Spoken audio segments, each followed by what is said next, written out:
अगर तेरी यही ख्वाहिश है कि तू सूरज की तरह चमक उठे तो अपनी हस्ती को फना कर दे। शम्मा बनने के दावे से परवाना बन जाना कहीं ज्यादा बेहतर है। जिस बंदे के काम शैतान जैसे होते हैं तो उसके दिल में पाकीज़ा लोगों के खिलाफ बदगुमानियां होती हैं। खिदमत करनी है तो सिर्फ अल्लाह ताला के लिए कर। अगर मखलूक के लिए करेगा तो तुझे कुछ फायदा हासिल नहीं होगा। जब तू कोई मुसीबत को आता देखे तो फौरन इस्तगफार कर लिया कर।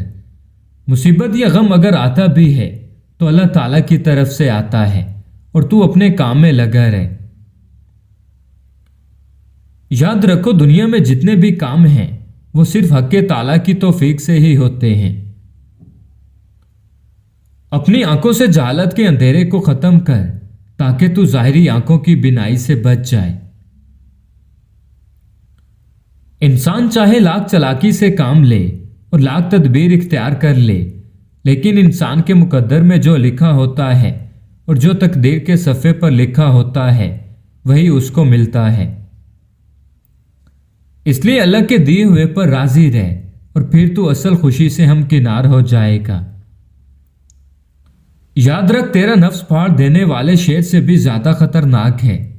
इसलिए अभी भी वक्त है कि अकल से काम ले।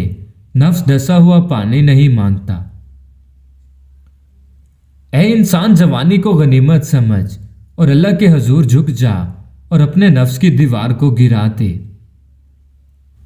वो शख्स जिसे आप दिमाग से नहीं निकाल सकते, तो नफ्सियात से यह बात तय है कि आप अभी भी उस शख्स के दिमाग में मौजूद हैं। वो शख्स भी आपके बारे में सोचता रहता है, अच्छा या बुरा इसकी कोई गारंटी नहीं।